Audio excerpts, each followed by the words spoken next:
आणि नागपूरमधल्या रेशीम बागेमध्ये डॉक्टर हेडगेवार आणि गोळवलकर गुरुजींना मानवंदना दिली गेली। त्यासाठी सत्ताधारी पक्षांना निमंत्रण दिलं गेलं। मात्र अजित पवारांनी या कार्यक्रमाकडे पाठ फिरवली।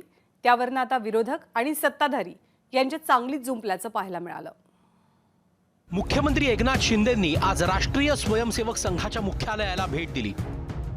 आद्य सरसंघचालक डॉक्टर हेडगेवार आणि द्वितीय सरसंघचालक गोळवलकर गुरुजी यांच्या स्मृतीस्थळांनाही त्यांनी वंदन केलं। हो, त्यांना रेशमाचे किडे घेऊन गेले असतील। हो, त्यांना रेशमाचे किडे घेऊन गेले असतील। संजय राऊत कुठलं काय नाही बोलत असं आम्हाला एकही शब्द सांगा। संजय राऊताला पूर्वीचा इतिहास कदाचित आठवत नसावा असं मला वाटतंय। रेशीम बागेला भेट दिलेल्या शिंदे गटाच्या आमदारांचं प्रवीण दरेकरांनी कौतुक केलंय। मुख्यमंत्री शिंदेंच्या रक्तात आरएसएसची विचारधारा असल्याचंही दरेकर म्हणतायत। मुख्यमंत्री तर त्याच विचारधारेतनं बाळासाहेब ठाकरे यांच्या हिंदुत्वाच्या विचारधारेनं आलेले आहेत। त्याच्यामुळे मुख्यमंत्र्यांनी अनेकदा अशा प्रकारच्या ठिकाणी जाऊन नतमस्तक होऊन या विचारधारेशी समरूप झालेले आहेत। किंबहुना मूळच त्यांचा रक्तामध्येच तशा प्रकारची विचारधारा आहे। शिंदे गटानं संघाच्या मुख्यालयाला भेट दिली असली तरी अजित पवार गटानं मात्र पाठ फिरवली। पूर्वनियोजित कार्यक्रमाचं कारण देऊन अजित पवार गटानं संघ मुख्यालयात जाणं टाळलं। यावर दरेकरांनी काहीशी नाराजी व्यक्त केली। आता अजित पवार साहेब का आले नाहीत हे माझ्यापेक्षा त्यांनाच विचारू शकता, त्यांच्या आमदारांना विचारू शकता।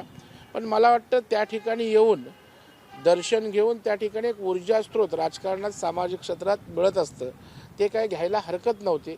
जी माहिती मग आहे त्यांचा काहीतरी एक पूर्वनियोजित कार्यक्रम होता, पण तरीही तुमच्या मनामध्ये असणारी जी काही संदिग्धता असेल ती त्यांना विचारावी। बौद्धिक वर्ग दीक्षाभूमीवर असतो। राष्ट्रवादीलाही निमंत्रण होतं कालच्या बौद्धिक संघाचं। आम्ही शिवशाहू फुले आंबेडकरांचे अनुयायी आहोत आणि त्या लोकशाहीवर आमचा पक्ष चालतो।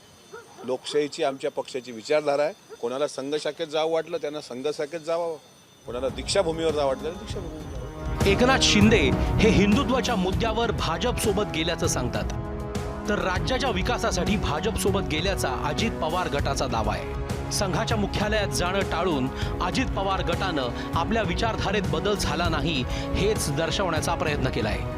ब्युरो रिपोर्ट, एबीपी माझा।